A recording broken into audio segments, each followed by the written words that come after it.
Hi, and thanks for joining us today for another episode of Content Journey Live. I'm really excited to welcome Cory Miller to the chat with us today. Cory, do you want to tell everyone a little bit about you? Yeah, thanks for having me on, Emilee. So I've been in tech and marketing for about 15 years. I started a company called iThemes in 2008. We did software products for WordPress websites, and then in 2018 we were acquired. 2019 left, and now I run a community called Post Test, which is a kind of like a chamber of commerce or trade association of professionals that do WordPress for a living. But underneath all that, content marketing is what drove and built Absolutely. iThemes from the beginning, and loved to work with the team at ContentJourney to do professionally what we tried to kind of cobble together over the years, and see what you all do for your clients is pretty fantastic. Awesome. Well, I'm really excited that Cory is here with us today to talk about our main topic today. Will be talking about converting leads. And this is something that I think a lot of people, a lot of potential clients, especially when we start working with them, that's like the main goal, right? Is like, I want leads. And so how is this blog post going to get me a customer is really what everyone is wanting to know. And Cory has like so much expertise in kind of that customer journey and what that looks like to be able to go from, okay, I have a website, right? And now I need a deal. I need someone to actually pay money for whatever product or service it is that I'm offering to the world. And so even for content journey clients, a lot of times it's like, I don't really know if I understand the world of SEO, but I hear what you're saying and I know that it's important. And so I'm going to trust you to increase my website traffic.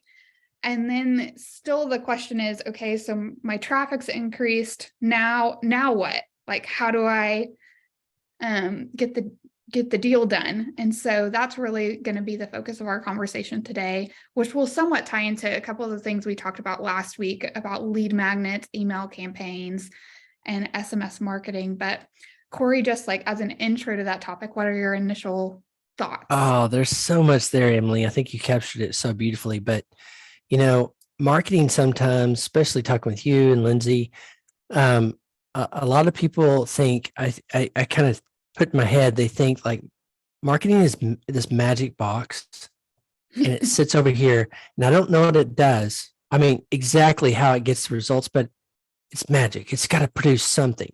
And so I think a lot of people come to marketing thinking it's that magic wand, Yep.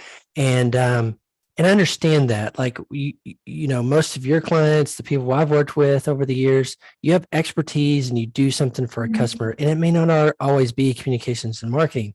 So that's why they come to Content Journey for sure. Yeah. But then you mentioned about the whole journey and process. So when we're kind of talking about that hub of your marketing, digital marketing in particular, it's the website. And I think by the way, I think it's beyond just digital. It's if you have a billboard, if you have classical advertising, it should all home back to this 24/7, 365-day kiosk called a website. Right. And so, like you said, getting in. So you've done the first work under this topic. We said you've got people to the website. Now what? And that's the exciting part for me. I think some people don't understand, like when you come to Content Journey, you're getting the system. You're getting a great organic marketing system right there. You don't even have to design the magic box. Content Journey's done that for you, which is so awesome for people, because I think the first step is like they just need a plan. They just need to know where to start. Hire the professionals, come do this system.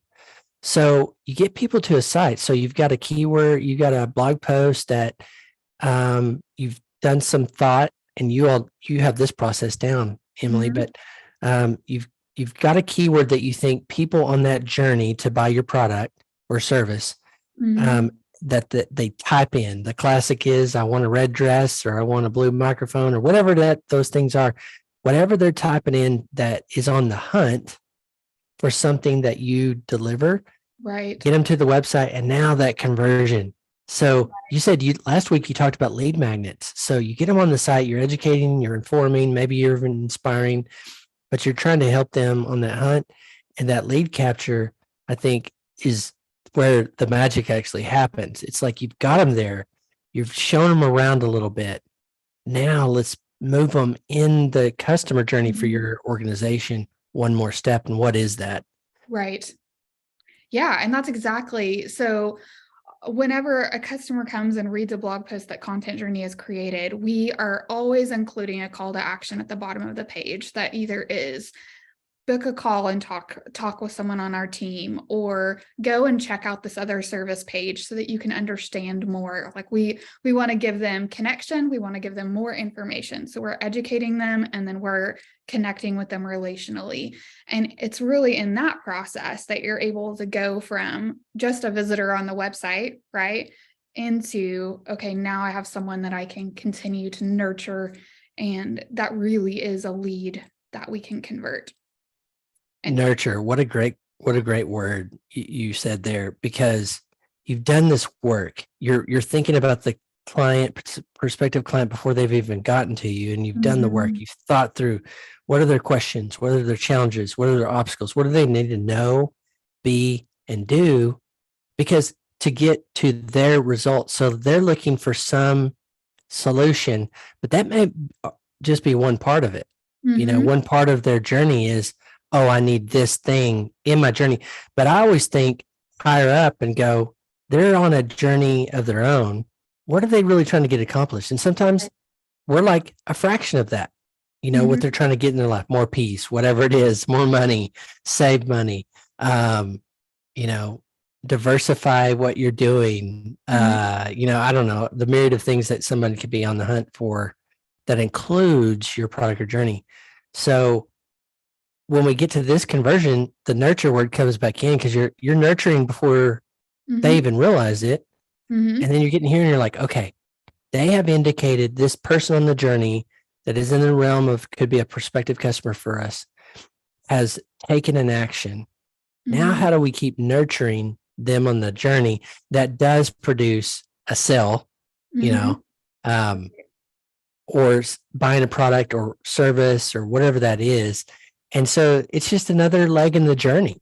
Right. We've done this first, we've hired Content Journey, we've done the keywords, we've really done some thoughtful analysis and answered, come up with some really good, helpful content that can get discovered.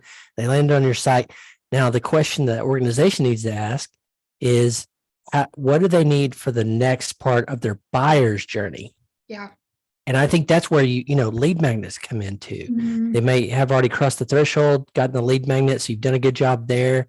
Now, how do we just help keep in touch, keep awareness, guiding them? I think of us businesses and organizations, we're guides for our clients and customers.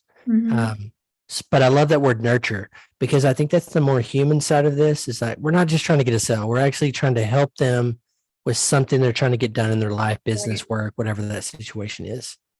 Yeah. And I think a lot of times, maybe as a business owner, it could be like, I've got the solution. Why will you not just take it? Right. Yes. And that it can be frustrating to go like, oh, I need to help you take another step towards the solution because you're not ready yet. Like asking someone to hand over their credit card information or payment information is a big deal. And usually their first visit to their website, they're not ready to make that type of commitment yet. And so it really is thinking through, like, what is the next step and how do I get the buyer, the prospective buyer, to take that next step, like you were talking about on the journey. And so for businesses that are kind of contemplating that or feeling a little bit frustrated, right, that my site traffic is up, which is awesome, but things are not converting. Maybe some next steps would be to create a lead magnet. How do I identify that next step on the journey that will get them closer to the I sale? love this question, Emilee, because it's right here at the center, the cross intersection. This is where the rubber meets the road, per se, So I always go, depending on your organization, ask the people that are on the front line of interfacing with your current customers. Okay.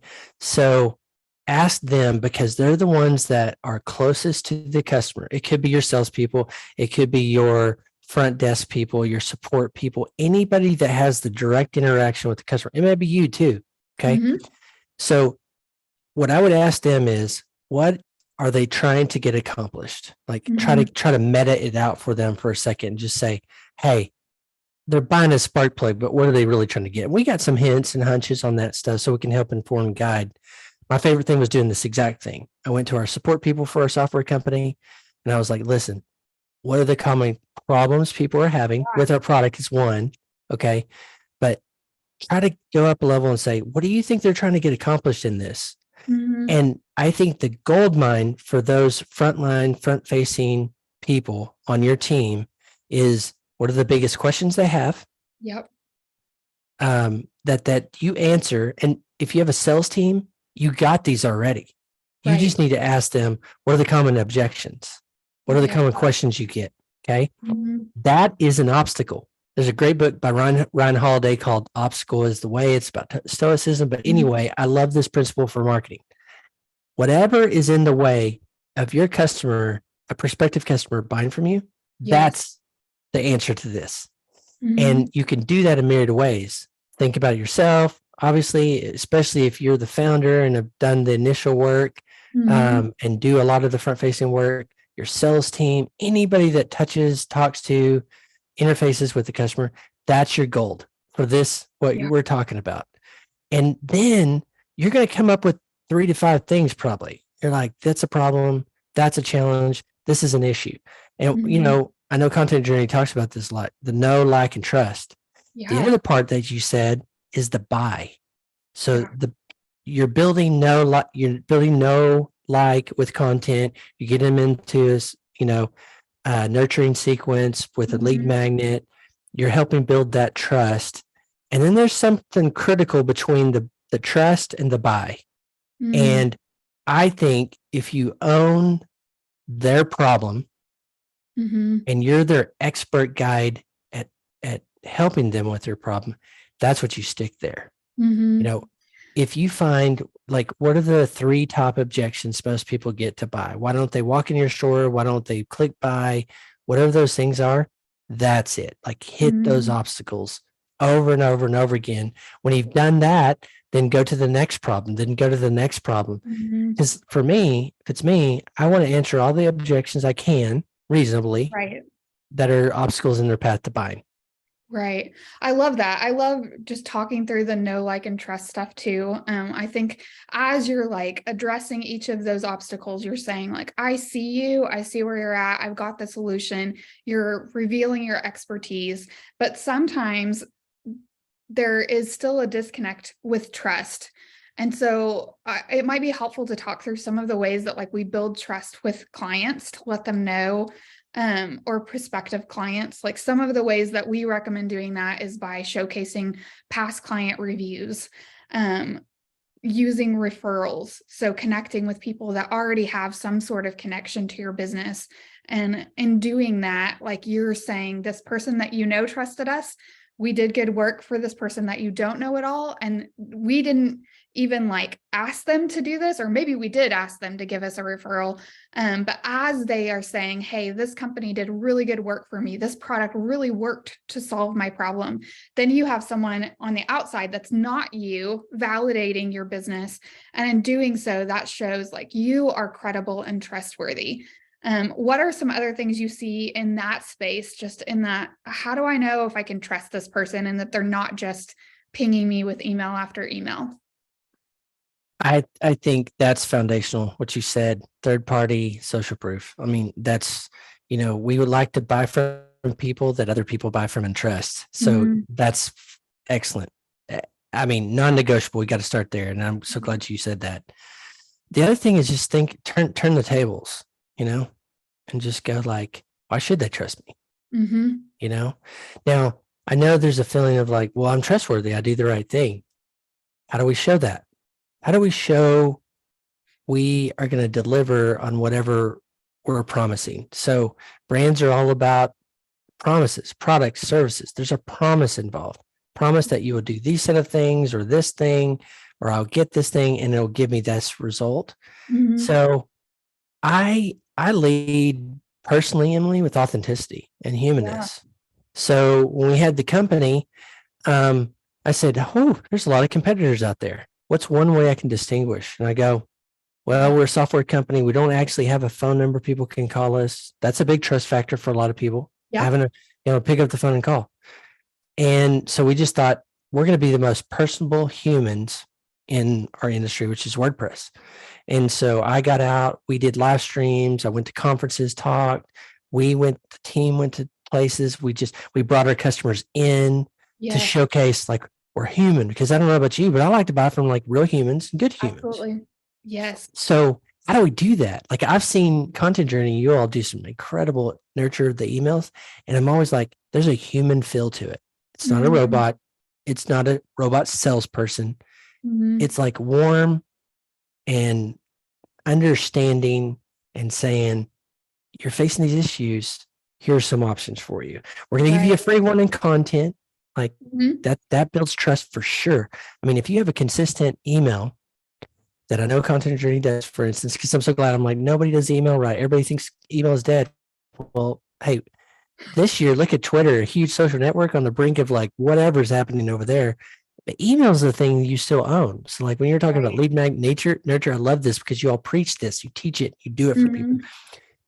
Have an email address or whatever way you can directly email, you can directly contact the customer. Absolutely. And so just being warm, showing up with an email like, hey, we got a question last week.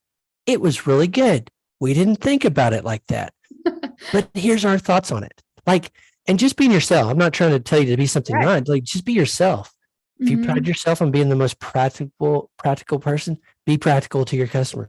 If you find yourself being like the most social, be more social. Whatever, I don't know what all the attributes you might say about being a human, but like, do that. Just do who you are, showing up. Now, there's some guardrails in there, but like the times it was interesting. I don't know if people need to go this far, but the times I mentioned in our business stuff, personal things, it lit people up. Yeah. Because what did they see? They saw a human trying to do good work in the world. This is why I love Lindsay's profiles. Like having a social profile, being the CEO, you, other people on the team is like, these are real humans that I like. Like I get, I got to tell you, that's like you talk about magic, there's magic there because we want to do business with people we kind of like, and that are kind of human and real. Right. That's my particular spin, but there might be other flavors of this for sure. Lindsay you lead Content Journey different than I lead my organizations. That's okay. We're supposed to be for a set of people, and find that thing that makes you stand out and do it, Yeah, I love that. And just whatever authenticity looks like for your company, like Cory was saying, like that is going to look so many different ways. And so if you have more of a personal feel like Cory leads with or Content Journey has, or if you have more of a corporate set of values that's like, okay, how can we show these corporate values in a real way so that people go, oh, like those aren't just labels on their website, like that is who they are. And people are getting a sense of the identity of your company.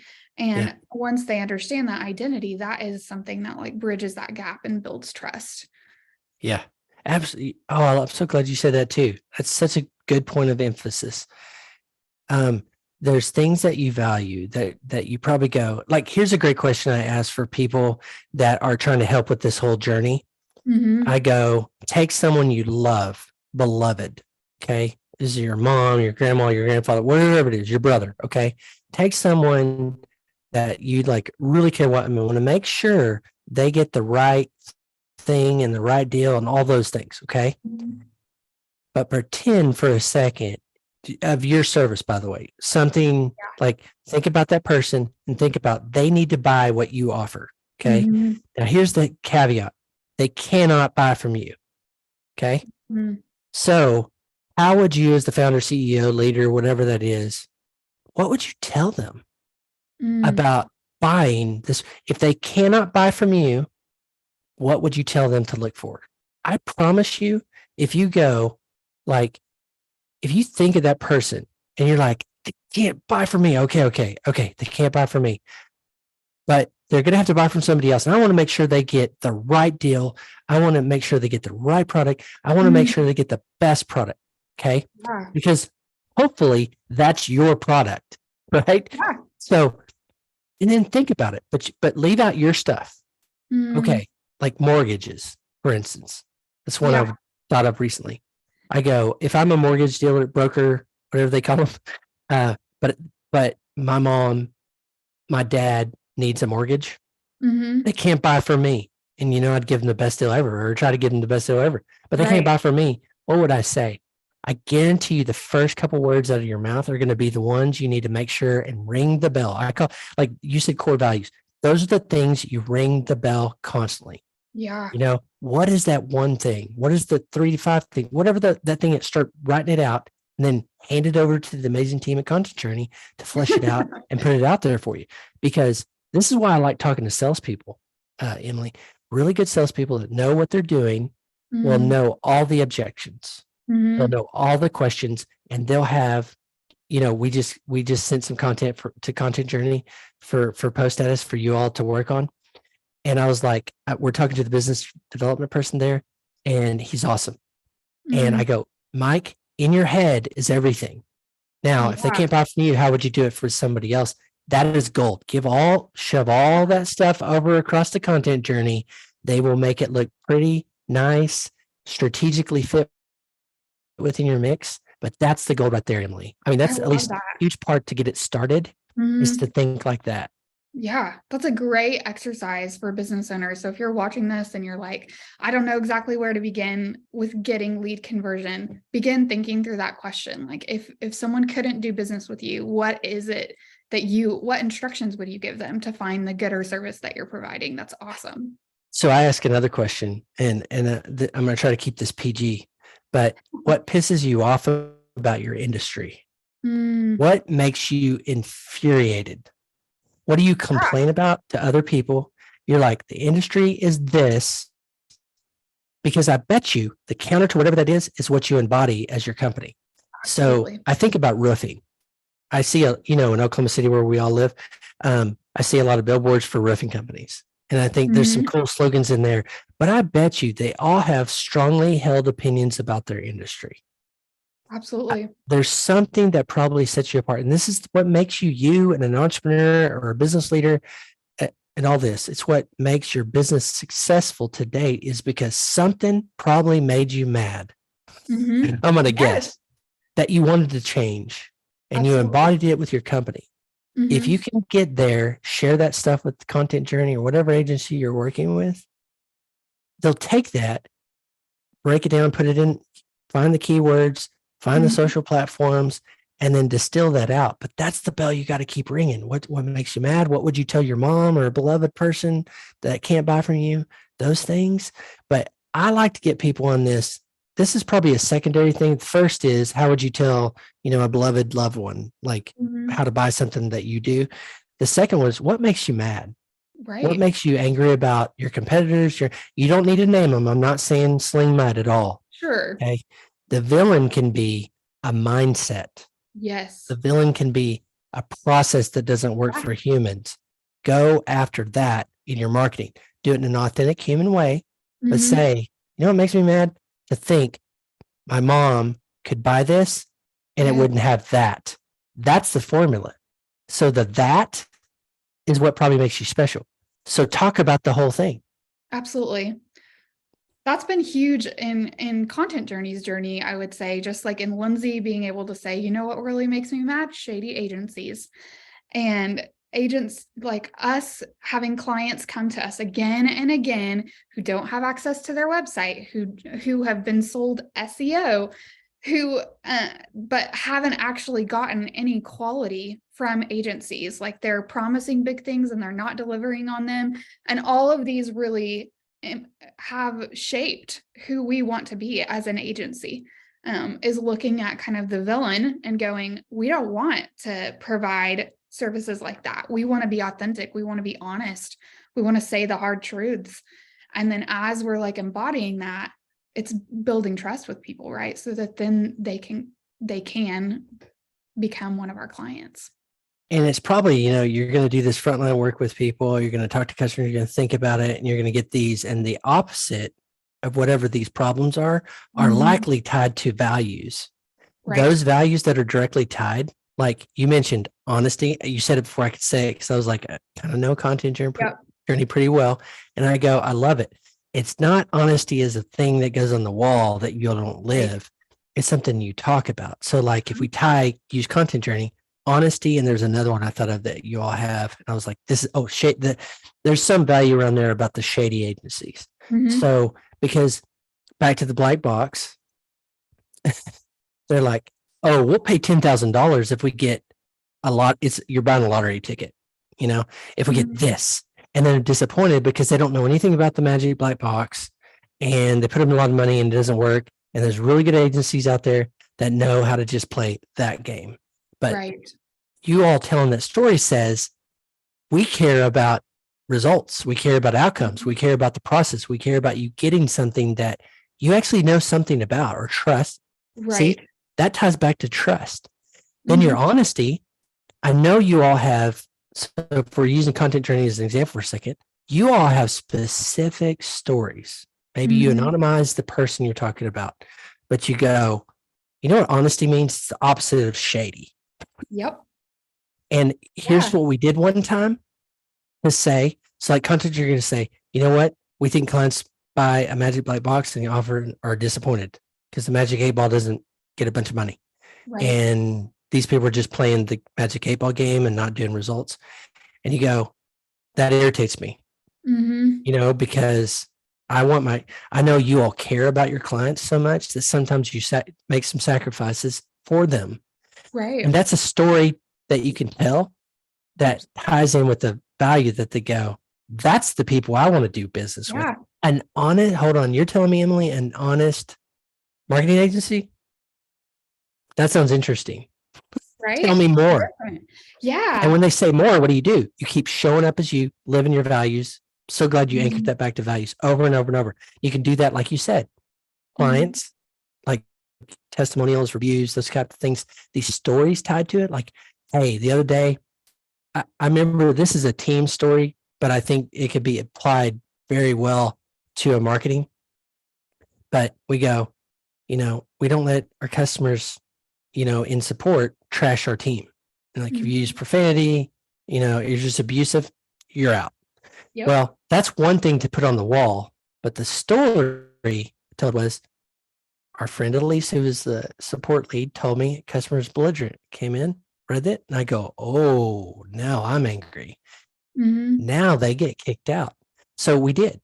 Told the guy, said, listen, never going to be okay here. You're out. No refund, nothing. Now, doesn't matter what happened after that. What happened was everybody on the team remembers what? They don't remember a core value. They remember the story Cory took up for us and took our side over the customer. Yeah. Those type of stories, when you're able to say, like, apply this back to values. It's one thing to have a value, but tell me the story behind it. That's an email you all can do. Yes. Like share, and it's when it happens, put it in the email cycle. Next time, well, it's fresh. Just last week, we had this and this happened and we're showcasing the value. And as you do that, what you're doing with your customers is you're taking away their objections and you're establishing trust. And as you strengthen that trust more and more, then you'll see your leads convert from people showing up on your website, people being in your email drip, to people buying from you and doing business with you. So you know what content marketing is all about, and we've been talking about this. Content marketing is all about showing up and showing know, like, trust. I would emphasize the like and trust. Like trust is content marketing. Trust is saying we're listening to you, we get you. And when you have the power for someone to go, they get me. There's companies I buy from because they have nailed that you get me part. And content marketing, email, with blog posts, with social, is showing prospective customers and your current customers, we get you. Yes. We're here for you when you're ready. And by the way, we want to try to help you along your path. That's awesome.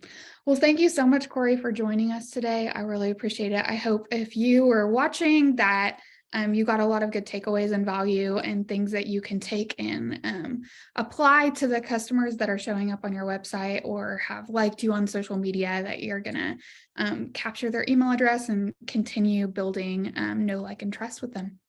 Thanks so much. Any final words, Cory Miller?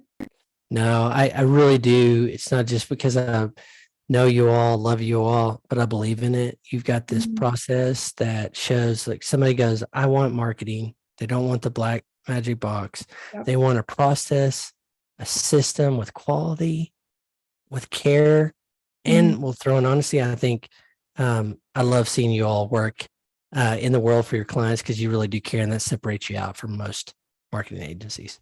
It's really fun work. So if there's anything we can do to help you, let us know. You bet. Thanks.